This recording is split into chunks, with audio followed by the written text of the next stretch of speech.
sound, hoodie season, back around, no more summer bounce, little squeeze out, keep that indoors when we're throwing down. Hello everyone, welcome to the Spot Real Talk. My name is Tiara. I'm Tiffany. And I'm Ron. And today we have a very special guest with us. You may have seen his name in the credits of some of the biggest shows as the music supervisor. We are talking to Derryck Big Tank Thornton, and he has done the music for BMF, for Power Book 2 Ghost, for Raising Canaan, for The Shy. The list goes on. I mean, this guy is a legend, okay? So we are very excited to be speaking with him. So if you guys hang tight, sit back and enjoy the show. We're all set. So first of all, I want to thank you for taking the time to speak with us today. We are very excited to have you. So first of all, my name is Tiara. I'll let my other crew members introduce themselves. I'm Tiffany. And I'm Ron. Yeah, so we have been longtime viewers of a lot of the work that you do, and we're really interested to kind of learn, you know, some of your process and your thoughts behind the music and things that you add to the show. So this is really exciting for us. Awesome, thank you. Awesome. So Tiffany, would you like to kick us off? Yes, I would. As Tiara said, we've been following your career, and you've been doing an excellent job with the soundtrack for Power and BMF and a lot of the other shows. And I just wanted to know, my question is two-pronged. Because the first part of the question is, how do you determine which song works best for each of the scenes? And as the second part of that question, I wanted to know if you accept submissions from independent artists, like is that a part of your process as well? Okay, so first, I think the scene tells you what song to play, to be honest with you. Like, you know, I've been DJing since I was a little kid, so I know just a ton of music. And I also produce records from Missy Elliott to Christina Aguilera to Rihanna. Like, I work with everybody. So, you know, the music always has been the main thing. So when I'm watching these shows, you know, I believe right song, right scene, you can create like magic, right? So I'm always looking for that magic, you know what I mean? Whether it be You Can't Stop the Rain when Lamar's killing somebody, or hiding in the bushes when Monet and Diana are looking for, you know, Zeke's birth certificate. Like, I'm always trying to find right song, right scene. You know, You Can't Stop the Rain is something that maybe, you know, people, at least in my generation, I don't know how young all you guys are, but, you know, my generation knew that record, you know what I mean? So, and then just as a DJ and a producer, I was always sampling records from the 80s and 70s anyway. So, just being able to have such a large gamut of music to choose from and pull from, and I listen to it so much, I'm watching a scene, songs just come to my head. I don't know how to explain it, but it just does. And then do I take independent artists? I want to say yeah. However, it can be tough because you don't know where it came from. All it takes is one song that a guy got from a beat off of YouTube, and he said, I made the beat, because all these guys are going to tell you whatever. And you put that thing on TV, and the person who made that beat now has a lawsuit against the network. You know what I'm saying? So I'm going to ask for stems. I want the session, you know, because I'm a music producer. I know what it looks like, you know what I'm saying? So it's not worth, you know, all that to get one placement if somebody's faking it. So I'm going to have this, like, go on your website. I want to hear a bunch of music from you. You know, I'm going to ask you all kinds of questions about where'd you get these snares from, where this kick came from. Like, I'm gonna vet you. Since I'm a producer, I know how to do that. So it's not that I won't, but you better have your stuff together. Right. Got it. My question was kind of a piggyback off of Tiffany's then, because I noticed that, like, especially in The Shy, like, there's a lot of old school music that gets played, and it's kind of like it takes you back to a moment in time. And even maybe on Raising Canaan, where it's like a period piece. Do you ever run into issues getting certain music cleared for shows? Like, you like have something in mind, you're like, oh, this song will go great here, but like, what's the process for clearing that music to be used on the show? Period piece songs are always the toughest. Only though period piece hip hop, because they were sampling before sampling laws were kicked in, so they weren't clearing samples a lot of times. You know what I'm saying? So just getting something from the 70s or the 60s or the 50s, not a problem. But that early 90s, late 80s hip hop like BMF and Kanan, so much of that wasn't cleared properly. You know what I'm saying? So to try to license it now, the splits are all over the place. So it makes it really, really difficult. You know what I'm saying? So, yeah. Period piece, like I just did Tyson as well, but like BMF and Kanan are both period piece shows, and they're not that far off year-wise. So you really got to know your music though, because they don't sound at all the same. Right.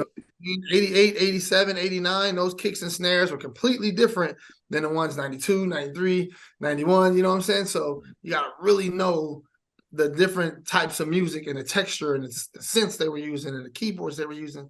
So they sound different, but to speak to clearance, that one little nugget there is kind of the toughest part about clearing the early 90s, late 80s. And it's really because, at that time, I don't know if you guys remember, but they were sampling James Brown. Oh, yeah. So every song, James Brown was like, yo, how they keep stealing my music? Everybody paid me yet. And then they put those laws in, and some people just didn't go back and re-clear it. So that's what happened. Cool. Okay, Ron.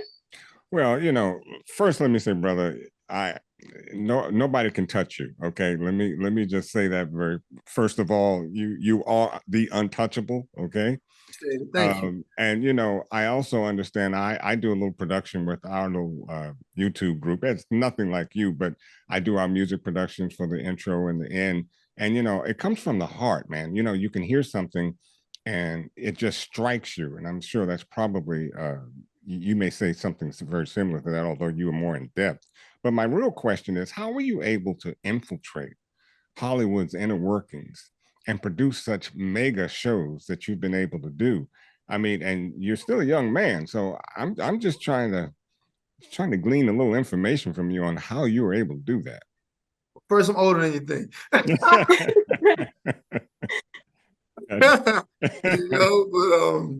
You know what, man? I think I'm just blessed. I'm gonna be honest with you. Like, I've been able to go from DJing to producing.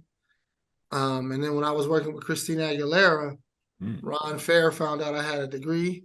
I have a biology degree, and he offered me a position as an A&R on the inside. And once I went into the inside of the label, they started to see I wasn't only a creative, but that I, had some intelligence about myself. And that just opened up even more opportunities. So, I wasn't going to school thinking this was going to help me, in my music career at all at the time. Yeah. At the time, I don't think I was thinking to myself, like, this is going to help me with my music career at all. You know what I'm saying? But once I did those records, they knew I was creative. Once I went inside, they got to see, that I was an intelligent man. And I think the two things together, and then just being a friendly person and somebody who wants to see everybody succeed, people just start giving me different opportunities. And once I got those opportunities, I just capitalized on them and tried to just take it to another level. And I've always wanted to make, the best music and put the best music in all these shows and make people go crazy over the music in the background and, make music its own character. So to be able to have that opportunity, and for 50 Cent and for Courtney to give me those opportunities has been amazing. So, I'm grateful to them for even allowing me to do so. I think you just vindicated me in your response when you talked about going to school. You had a degree in intelligence about yourself too, because where my team knows where I'm going with. My son is a musician as well and trying to get in the industry, and I encouraged him to get his education as well. And so he did both. He got his degree and he's pursuing music. So I think this, when he hears this interview, you just vindicated me. Now I'm gonna tell you, I've been fortunate because I have a lot of friends who, while I was in school, they were making records, big records on a lot of artists. And like everyone, you have a run. You have a run where you're really hot, and then you're not. You know what I'm saying? And when you have an education, it just allows you to be able to pivot.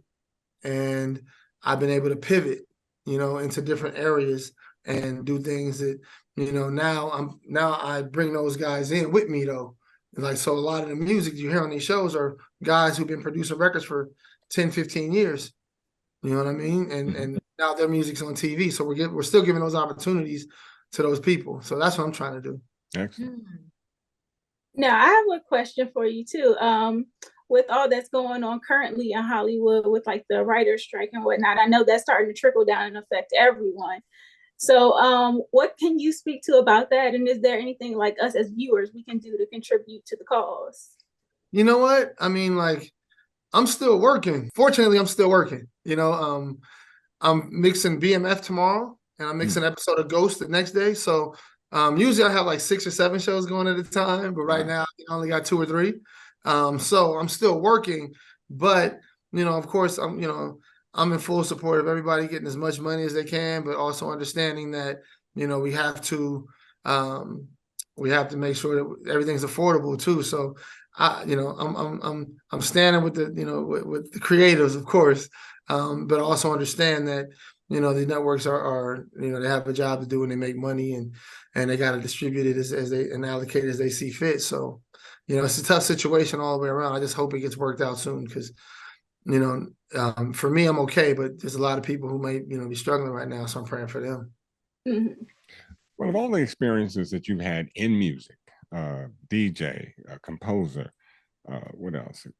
Producer. Of all these elements, which one is closest to your heart?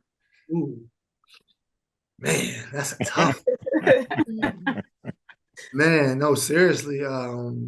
Like when I was composing the Boondocks, I thought that was like the most thing ever, right? I'm doing moon and butt cheeks, and I was just having a good time. But then doing Greenleaf as a supervisor and a producer and working with Oprah, and that was like a whole other thing. And now the Powerverse is like a whole other thing. Yes, sir. And making records, like going in the studio with Christina Aguilera. So, man, I want to say it's the tie. Because DJing I remember going to parties when I was 15, 16 years old and not even dancing, just watching the DJ spin, going, "Oh my God, I want to learn how to do this." Mm-hmm. You know what I mean? So all of them bring a different joy. It's like kids, you know what I'm saying? Like, I get different things from each of my kids, but I love all my kids the same. You know what I'm saying? Right. It's kind of the same. That's a good answer. That is a good answer. That's a good answer. I have a question. We keep up with the cast, Ghost cast in the Power universe, and I saw that Michael Rainey Jr., I know he produces, he creates music and things too. I watched The Crew Has It, and I saw that he's been in the studio more cooking up and stuff. Does he ever send you some tracks like, hey, let's put this in Ghost, put my piece, put my music in there? So I'm gonna tell you like this, Woody's dope too. What? Yeah. You know what? Really? Okay. I heard that Woody was dope. But Mike got his first placement this year coming up. He did? Okay. Oh, wow. Looking forward to that. Mm-hmm. Looking forward to that. Seeing that. And it's a banger. That's a banger. Oh, I can't wait. I can't wait to hear it. Now I've been telling those guys I'm going to do The Crew Has. I just haven't had a chance to get out to New York, but while we're on strike or whatever, but I'm going to do it and I'll bring it up. But yeah, he got a banger on there. Okay, he said I saw the episode that he was interviewing Jeezy, and he was talking about being more in the studio, and he's been cooking up some stuff and everything. So I was like, I wonder if we ever going to hear some of that on the show. So I'm happy to hear that we will. Definitely will, for sure. Now, have you ever tried your hand behind the mic, like getting on the track, or do you prefer being behind the scenes?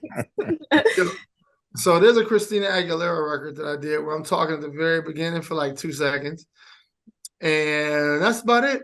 I don't mind doing things like this, you know what I'm saying? But as far as trying to be talent, I can hold a note, but I'm not a singer. Okay. I can rhyme words, but I'm definitely not a rapper. I think you can get it. You have all the talent in the world. So I think it's just a matter of you sitting down and putting your mind to it, and you got a hit, my brother. I know that's the way it's gonna roll. But Yeah. How was it like working with Ava DuVernay? Ooh. So Ava is, I would say, powerful and fast. Yes. She knows what she wants in 10 seconds. No, yep. Next. Nope, yep. That's it. Oh, that's great. That's great. But if she don't want it, she know quick too. Nah, ain't it. Which is dope for me because I'm doing a bunch. So let's not play with it. I don't want to have to talk you into anything. If you love it, you don't love it. Next up to bat. Let's move. That's got to be scary at the same time. I mean, you got like Ava's a rapper. Did y'all know that? Ava used to spit. No, okay. No, I didn't know that. Oh, you let that one out. I didn't know that. Ava got bars. Oh. Wow. Yeah. We're gonna have to get an Ava interview and hear that. You know what? I've been working on that. I've been trying to reach out to Ava. Really gonna make me motivated to get her on here now. You know what I'm saying? So because Ava could rap, like for real rap, you know what I mean? Like she knows. Like her ear for music is impeccable. So I'm rolling with her. Wow. Well, I read somewhere that one of your, I guess, the favorite placements that you had in a piece of work that you had done was on The Best Man, and that scene where Stevie Wonder is playing. Oh man, listen. That was so iconic. Again, so iconic. Right song, right scene.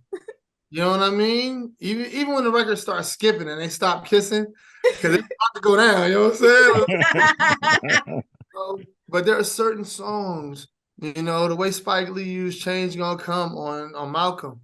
Yes. There's certain songs that, like, when you watch the scene and you hear that song, it's like, it gives you chills. My left arm light up. It's a problem. You know what I mean? So, there's certain songs with certain scenes that just are special to me. It just makes the most sense. It is. And that took me back to a moment in time, so because it's like the records playing, they don't have that anymore. Your CDs don't skip, your records don't skip no more. So that was like a special point in time, and it really just makes me feel so good inside whenever I watch that movie. Yeah, on BMF, I try and like put a lot of scratches on end credits and things like that, like because I want it to sound like the 80s.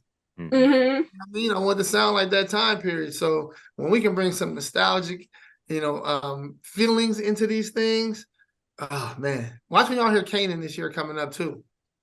I mean, we did so many records that are, and it just got announced today. It comes on December 1st. So December 1st. Right. We did so many records that are gonna just y'all are gonna be like, yo. Yeah, I think that's why Kanan is really like a fan favorite amongst all of the Powerverse, because it really does. It's so nostalgic and it really takes you back. I love the music on Kanan and BMF, all of the Power shows, but especially when you did You Can't Stand the Rain. Oh my goodness. You gave Loose Ends a second win. Like you turned them on to a whole new audience. Yeah. You know what's so funny too? Like the song's such a great record, right? It's always been a great record. But I like my kids, and they're my kids, and they still were like, "Oh, that song's dope." I'm like, "Y'all have heard this record before?" You know what I mean? So just for us to be able to open up, new ears, and then when the next, like 2 days later, Fabulous and Dave East sampled the song, did a song over it, took a piece of the show and put this piece of the show in the video.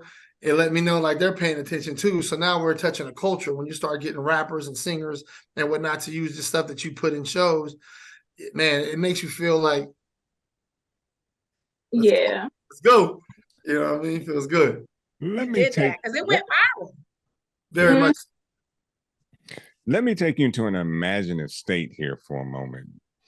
It's 1989, 1995, and you get the chance to work with the great Quincy Jones.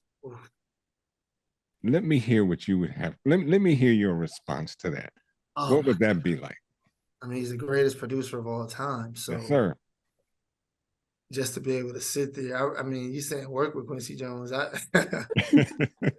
don't know if that would even be what it would be. I think I would just be in awe watching him do what he does. Trying to figure out how he thinks. Yes. Because, you know, that's what makes producers special. You know, it's their mental approach to it. Absolutely. Where Timberland puts his kicks and snares, we all got the same equipment. Right. You know, it's how you use it and how you think. Right. Such a special talent. So to be able to be in the studio with Quincy Jones and watch him think and figure out why this goes there and why we're using live strings here and how it should crescendo here and then break down here. And I mean, man. I know, it's magical. And he's done, I mean, from Sanford and Son to Austin Powers. Yes, sir. People don't understand the magnitude and the vastness of this man. I mean, he's not just Michael Jackson's. You know, people think that, and We Are the World. Right. No, those are ridiculous. Right. Some pieces, like some musical pieces that are special. Yep. What was he thinking when he wrote that? You know what I mean? What was he thinking when he wrote that? You know what I'm saying? So just a different thinker. Like I would just sit there and just get his coffee. Now, before we wrap up, our viewers would be very upset if we didn't ask this, but we got to know, were you a part of the change to the Power theme song when they switched it? And if so, what was your reaction? I'm going to say no. Okay. No, but I wasn't. But I was definitely not. But let me say this. As someone who did, like, I did the theme song to the Boondocks, right? Mm-hmm. I remixed that beat like 3 times. I didn't change it. I just remixed it and made it, you know, punched up different things, changed little things here and there. And nobody complained about it. And as a producer, you're going to do that kind of stuff. So even though I wasn't a part of the change, I understood why they were trying to punch it up. Mm-hmm. You know, in years, and the fans, for whatever reason, just wasn't rolling with it, man. Like they had heard it the way they heard it, and that's what they wanted to hear. And don't you dare change our record. You know what I'm saying? So it had that response. I was fortunate when I did mine. Nobody, you know, complained about it. But I also just want to say I understand why. You know, as you know, after 2, 3, 4 years, I remember Give Me a Break. If you guys go back to Give Me a Break, there's 2 different theme songs on Give Me a Break. One is bum bum bum bum bum bum bum do do do, and the other one, Nell Carter singing a whole other thing. Right. You know what I'm saying? So, you know, people do change up theme songs. So, you know, well, I had to. Go ahead. I'm sorry. I guess I had to do a shameless plug because our co-host Ron created the meme that went viral. Oh yeah, the one about the change, the one with the record scratching with the woman and everything. I have to send it to you. It went everywhere about the change in theme song Power. Ron did it. I use this vintage woman. She's coming out of her parlor, and you hear the music, and she walks over to her turntable and she scratches. And just takes the album and snaps and breaks it. Oh, come on. 50 posted it. Yeah. 50 posted it. Jill Scott, it just went crazy. It just went everywhere. It went crazy. But that song, the original, is near and dear to people's heart. Like when you hear that come on, you run into the TV. Exactly. Yes. So sometimes when you're so close to it, though, you don't know. Yeah. You love it yourself, but you're just like, man, I could have did that better. And we're always, as creators, we're always thinking, damn, I should have did that a little bit better than that. So we're always trying to push ourselves. On that one, just push the wrong button. Well, it's all good. But we don't want to hold you too long. But we certainly appreciate the time that you did have to spend with us today. We are definitely in support of a lot of the shows that you do. We're recapping The Chi right now. That's one of our favorites. So yeah, and we did 20s. So that was another show that we loved the music for. So we've been following your work, needless to say, and we will continue following. I appreciate you guys very much. Thank you so much. I really appreciate you guys. Well, seriously. It has definitely been a pleasure of ours. Yeah. Are there some bangers coming up on Force for us? from you? Are you working with Force as well? There we go. There we go. Now I can. Am I working? Yeah, of course. Yeah. Okay. So we look forward to hearing some bangers from you. Man, Force is I mean, it's Friday and it's Chicago. Yep.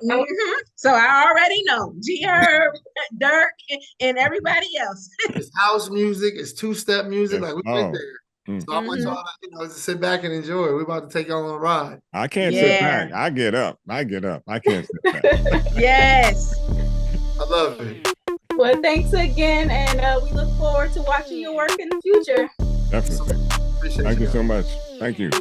Thank you for your time. Yes. Bye-bye. Big bands feeling generous. Got a big house, that's my preference.